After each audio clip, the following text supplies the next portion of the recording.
mapagpala, makasaysayang araw sa inyong lahat. Una po, ang aming buong pamilya ni Sister Dory, ang aking kaisa-isang, sabi ko nga, irreplaceable woman in my life na nauna nang umuwi sa piling ng Panginoon. Ang aming buong pamilya po ay walang katapusang nagpapasalamat sa inyong lahat. Tamang sinabi ng aking bunsong anak, Pastora Joby, na kami po ay humuhugot ng lakas. Una sa Diyos.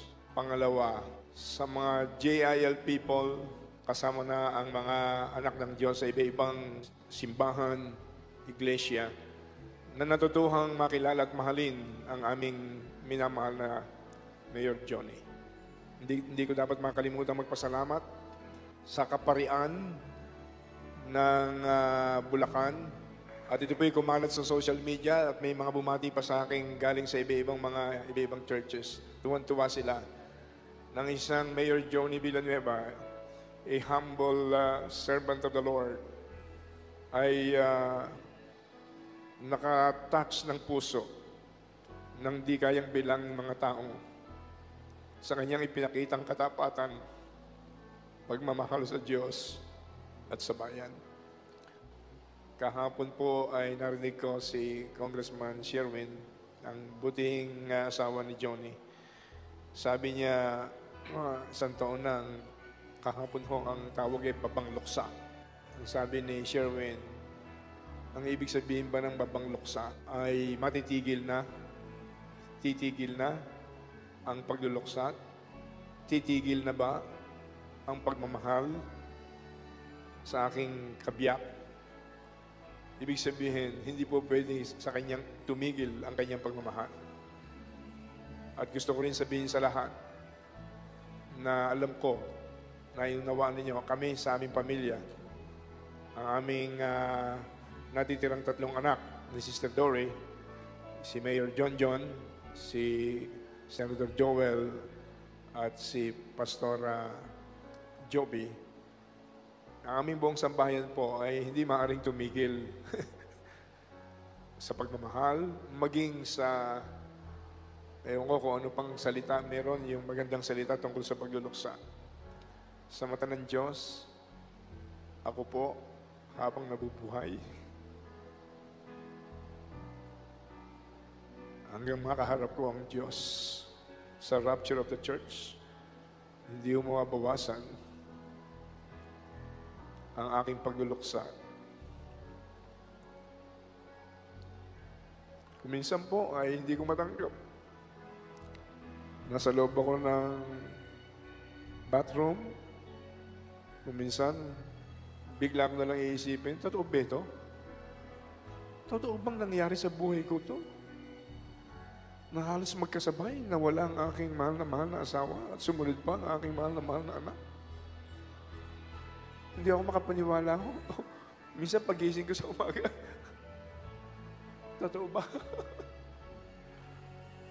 Napakahirap ng tanggapin. Maraming nagtataka marahil. Bakit? Marami po kayong hindi alam. Ako, pag nagising na ako sa hating gabi, hanggang umaga na yan, ang hirap ko nang mabalik yung tulog dahil hindi ko pa rin maintindihan yung aking kaisa-isang katanungan, bakit? Bakit mo, Panginoon, pinayagan? Sabi mo walang ibon na lumilipad sa impapawid, babaksak sa lupa, at mamamatay kung hindi mo papayagan. Bakit mo pinayagan ang aking mag-ina? Hindi ko maintindihan, Panginoon. Ako hanggang ngayon, sa harap ng Diyos, hindi ko maintindihan. Marami na akong nakausap na Christian leaders, marami akong librong binasa, aside from the Bible, hindi ko maintindihan talaga. Kaya I hope maintindihan ninyo kung bakit aming buong pamilya, 1 taon na, aking mga anak. Hindi lang sila nagpapahalata sa akin, pero alam na alam ko at natuklasan ko. Pag sila nag-iisa, lalo na sa kanilang pag-iisa sa kanilang mga kanilang tahanan. Si Joby, inamin na rin niya minsan na hirap siya hanggang ngayon. Si Joel, 2 beses, yung kanyang kamay namamaga.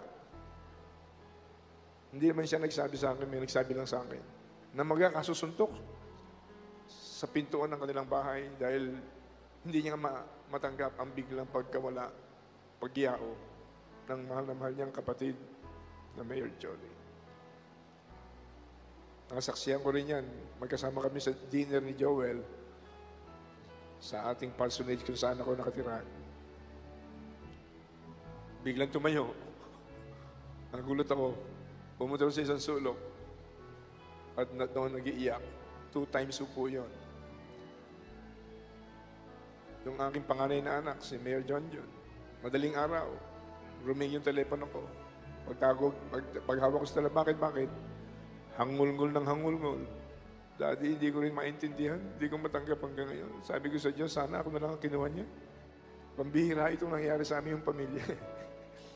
Kaya ang tanong sa Diyos, 41 years, 42 years ako naglingkod sa'yo ng full time. Wala akong maalala ni isang katiting na kasalanang sinadya kong gawin laban sa iyo. Wala akong maalala. Kung meron, paalala mo sa akin, Panginoon. Ni isang katiting na masamang isip laban sa kapwa, wala akong maalala. Kung minsan nakakaisip ako ng masama dahil sa injustices na dinadanas ng napakaraming tao. Pero nagsisisi agad ako. Naituturo ko paminsan-minsan sa testings of life ang buhay ni Job. Hindi ko pa rin maintindihan bilang ama ni Johnny. Napakahirap po. Sa totoo niyan, itong buong mundong ito. Everyday, gusto ko na lang mag-rapture na. This world has nothing that can make me excited anymore to live. Ganon din ho ang aking mga anak. Ang kanyang asawa, hindi nagsasalita, pero alam ko, tuwing madaling araw, nag-uumiyak din siya sa mga larawan ni Johnny. Ang akin na lang hong consolation, yung madalas kong sabihin sa mga kapastoran ng GIL, kung may dumarating sa ating pagsubok sa buhay, isipin natin lagi, we are just a clay, and the Lord is the potter. And as a clay, we have no right to question the potter. Of course, Isaiah 55, ang sabi ni Lord, my thoughts are higher than man's thoughts. My ways are higher than man's ways. Si Johnny po kasi, narinig na aking mga anak, lahat ng anak ko may kanya-kanyang katangian. Pero, meron silang common denominator. Mahal na mahal nila ang Diyos. At mahal na mahal nila kaming mami nila, kaming mag-asawa. Si Johnny po, hindi ko maintindihan eh. Wala akong makitang bilang isang anak, bilang naglingkod din naman sa GIL, bilang executive director, lahat ng mga innovations na magaganda sa GIL, nangyari sa GIL organization. Marami nagtataka, bakit ang bilis ng paglaganap ng GIL sa buong mundo? The major part of that, I would say, is Johnny's role. Yung natutuhan niya bilang cum laude graduate ng UP, MBA graduate ng Ateneo de Manila University, lahat binuhos niya yan sa paglilingkod sa Panginoon. Siyang executive director noon ng GIL Church Worldwide. Sowe Broadcasting Network, hirap na hirap, naghihingalo financially, nung siyang mag-took over siya matapos siyang mag-graduate. For 14 years, ang Sowe ay nakabangon at kumita. Sabi nga ni Sok, ang Sowe ay naging kasama sa top highest taxpayers sa 20,000 top corporations sa buong Pilipinas. There were times na napaabot ni Johnny ng 20 million a month ang income ng Sowe during her time. Tama yung sinabi ng aking mga anak kanina at saka yung mga mensahe ni Pastor Bobot, Pastor Alex. Yung traits ni Johnny, basta hinipo niya, hinawakan niya. Grabe, ang kanyang passion. Kita niyo, maikling oras pa lang, maikling palang pagiging mayor niya ng Bukawi, napalipad niya ang Bukawi. At hindi pa siya kontento. Halos gilid lahat ng ilog halos ay nalagyan niya ng dikes, bagamat hindi pa natapos.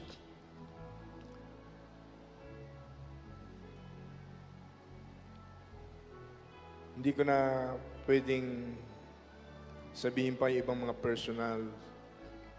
Bakit sobrang aming pangungulila kay Mayor Johnny? Hindi lang ang aming pamilya, pati mga kapastoran. Alam niyo si Johnny, nung bata pa yun, nababanggit niya sa akin, Daddy, you're my idol. Pero nung mamaya pa si Johnny, at nakita ko yung pagmamahal ng mga taga-Bukawi kahit may pandemic, ang mga JIL all over Luzon, Visayas, Mindanao, gustong pumunta rito. Hindi pwede, bawal dahil sa pandemic. Pero umapaw pa rin ang kalsada ng Bukawi. May nagsabi nga kung walang pandemic, baka hindi lang ang lupain ng Bukawi kulang sa dami ng tao na makipaglibing. Na-inspire sila ng kanyang buhay. How much more? Mga hindi po JIL yun. Kaya ho, pagdating ng rapture, ang unang tanong ko tatanungin ko si Lord, bakit mo, Panginoon, pinayagan? Wala makapagpaliwanag sa akin na bubuhay na tao sa balat ng lupa. that can satisfy my longings to understand. Minsan, ang usap ang Diyos sa akin, madaling araw, yung pagkamatay ni Johnny at the age of 42, inimpress sa akin ng Panginoon, ng Holy Spirit. Si Lord Jesus at the age of 33. At kung napanood mo yung Passion of Christ movie, nakita natin doon ang excruciating sufferings na dinanas ni Lord Jesus. The co-creator of God the Father and God the Holy Spirit. Colossians 1 verse 16 and John chapter 1 verse 3.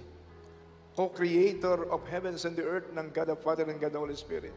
Nung magkatawang tao, pinabayaan ng Diyos Ama sa krus ng Kalbaryo. Kaya nasabi ni Jesus, Ama, bakit mo ako pinabayaan? Why hast thou forsaken me? Inalis kasi ng Diyos Ama ang tingin sa kanyang anak na kasalukuyang naghihirap at naghihingalo sa krus ng Kalbaryo. Ang sabi ng iba, hindi matingnan ng Ama ang kanyang sariling anak, awang-awa siya. Ang mas malalim na dahilan, hindi niya matingnan ang santambak na kasalanan ng lahi ng tao mula kay Adan at kay Eva at sa lahat ng generations, past sins, present sins, and even future sins of humanity, idinagan lahat kay Jesus nung siya'y binabayubay sa krus ng Kalbaryo. He knew no sin but was made sin for us, so that we who are sinners will be made as righteousness of God in Christ Jesus. 2 Corinthians 5:21. Kaya yung sakripisyo ni Jesus, sobra-sobra nang maibsan ang ating paninimdim. Pero bilang ama siguro, hindi ako satisfied dahil merong mataas na mission si Jesus eh. Yung bayaran ang utang ng lahi ng tao at matubos ang lahi ng tao na embargo ni Satanas dahil sa kasalanan ni Adan at ni Eva. At walang minamahal ang Diyos na taong madala ni Satanas sa tigat-tigatang apoy ng impyerno. Masyadong mataas ang misyon ng ating Panginoon. Pero alam nyo, merong isang umaga madaling araw nangusap ang Panginoon sa akin. Kayang-kayang iligtas ng Diyos Ama ang kanyang bugtong na anak na si Jesus sa krus ng Kalbaryo. Kayang-kaya. Pero hindi niya ginawa. Hindi niya magawa dahil nanaig at namayani sa kanya ang awa at pagmamahal sa bilyong-bilyong kaluluwa na dadalhin ng kapangyarihan ng kasalanan sa walang hanggang kaparusahan sa dagat-dagatang apoy ng impyerno. Kung hindi may sasakripisyo ng Diyos Ama ang kanyang kaisa-isang bugtong na anak na si Jesus. Sapagkat yung dugo ni Jesus lang ang kaisa-isang dugo sa langit at sa lupa na may kapangyarihang maghugas, maglinis, mag-alis, mag-remit ng kasalanan ng lahi ng tao.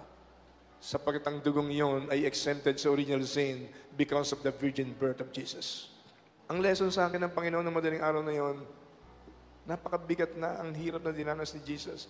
Ilang doble pa rin pala ang bigat sa puso ng Diyos Ama sa nangyari sa kanyang bugtong na anak. Medyo naibsan ang bigat sa aking puso. Oo nga pala. Sino ba si Eddie Villanueva? Para makaramdam ng sobra-sobrang paninimtim. Kung yung Diyos Ama na kayang-kanyang iligtas ang kanyang anak, ay hindi niya iniligtas. Bakit? Inilagay niya ang kanyang sariling hindi niya kayang gawin. Dahil pinamayani niya ang kanyang pagmamahal sa kaligtasan at katubusan ng lahi ng tao.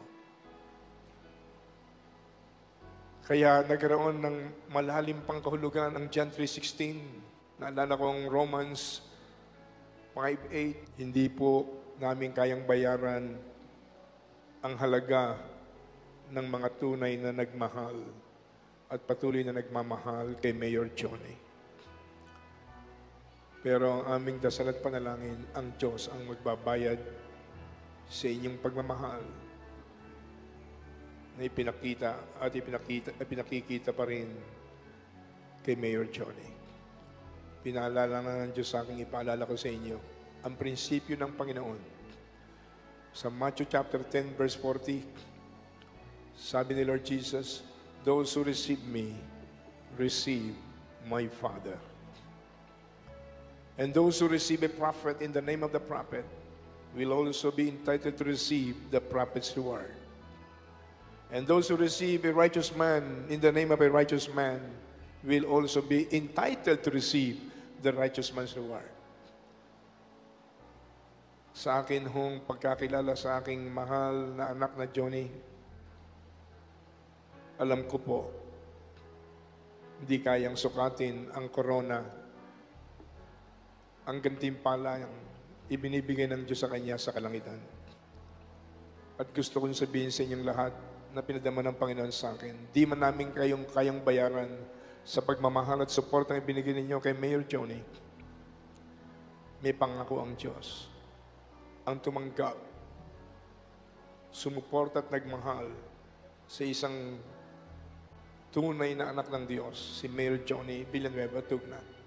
Ang gantimpalang tatanggapin niya, tinatanggap ngayon sa Diyos, ay tatanggapin din ng bawat isa sa inyo na tumanggap at nagmahal kay Mayor Johnny.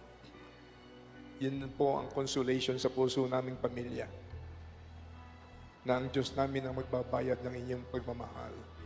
Number 1 po, makapagbibigay ng kaligayahan sa puso ni Mayor Johnny. Yung pinaglaban ni Mayor Johnny para sa Diyos at sa bayan. Ituloy natin ang kanyang laban sa pagpapalawak ng kaharian ng Diyos dito sa lupa. For the expansion of God's kingdom, for the salvation of perishing souls, healings of the sick and deliverance of the captives and blessing of the poor and the needy. Let's continue to work until the second coming of the Lord Jesus Christ here on earth, to be preceded by the rapture of the church. Ituloy po nating makita ng lahat ang prinsipyo ni Mayor Johnny.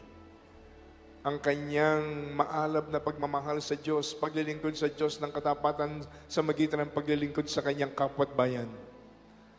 Ituloy po natin yon, sapagkat sa aking puso, ang number 1 makapagbibigay ng kaligayahan kay Johnny ay hindi yung papuri lang sa kanya, hindi yung palakpak lang sa kanya. Higit sa lahat, ang number 1 makapagbibigay ng kaligayahan kay Johnny, kayong minahal ni Johnny, ay makasama niya sa buhay na walang hanggan. Napakasakit kay Johnny kung ang mga minahal niyang mga tao, ang iba'y makasama at ang iba'y dun sa kabila, sa dagat-dagat ng apoy ng impyerno. Hindi kumpleto ang kanyang kaligayahan. Kaya dito sa ating pagbibigay ng parangal kay Johnny, let's recommit to our God and let's commit to Johnny, to Mayor Johnny, na ikabubuhay natin ang kanyang ikinabuhay ng mga prinsipyo, ang kanyang traits, ang ipinakita niyang katapatan sa Diyos, sa paglilingkod sa Diyos, pagmamahal sa kanyang mga magulang at kapatid at pamilya, asawa at mga anak, pagmamahal sa kanyang kapwa, paglilingkod sa kanyang bayan ng may katapatan na higit niyang minahal kaysa sa kanyang sarili. Alam niyo ba kung bakit hindi ko matanggap hanggang ngayon? Hindi dapat namatay si John. Kayang-kaya ko siyang dalhin doon sa Veterans Medical Center ng Taiwan. Kausap na ni Pastor Baldoria yung mga doktor doon. Walang namatay doon sa sakit ng vasculitis. Walang namatay doon na bumaksak sa immune system sapagkat meron silang special na mga gamot to prevent the collapse of immune system. Kaya nalulungkot doon yung doktor doon nung malaman nangyari kay Mayor Johnny. Ayaw ho ni Johnny, dalhin ko siya. Pwede naman ako magsanla ng ilang kabuhayan kong natitira na personal naming naipon ni Sister Dory para makaarkila ng aeroplano para dalhin siya roon. Ayaw niya. I was assured na wala namang mangyayari sa kanya. Kaya huli na nang ma-realize ko po, dapat in-insist ko yung gusto ko. I hope maintindihan niyo bilang ama bakit di ko matanggap. Sobra ang sakit. Ang consolation ko na lang, yung pangako ng Diyos na magbabalik siya anytime, like a thief in the night, in the twinkling of an eye. At muling magkakaroon tayo ng grand reunion with Mayor Johnny, with Mami Dory, with Inang Nena, and all our beloved loved ones. Sa grand reunion in the air, sa rapture of the church, meeting the Lord Jesus in the air, and to be with Him forever. Inuulit ko po, maraming salamat sa lahat ng nagmahal at nagmamahal, sumusuporta sa aming mahal na anak na Mayor Johnny Villanueva Tugna. Ituloy po natin ang kanyang sinimulang prinsipyo sa buhay. Maging matapat tayo sa pagmamahal sa Diyos. Maging matapat tayo sa pagmamahal sa ating mga magulang, mga anak, kapatid, pamilya. Maging matapat tayo sa paglilingkod natin sa bayan at sa ating kapwa. Yun po ay pangalawa na magbibigay ng pinakamalalim na kaligayahan kay Mayor Johnny.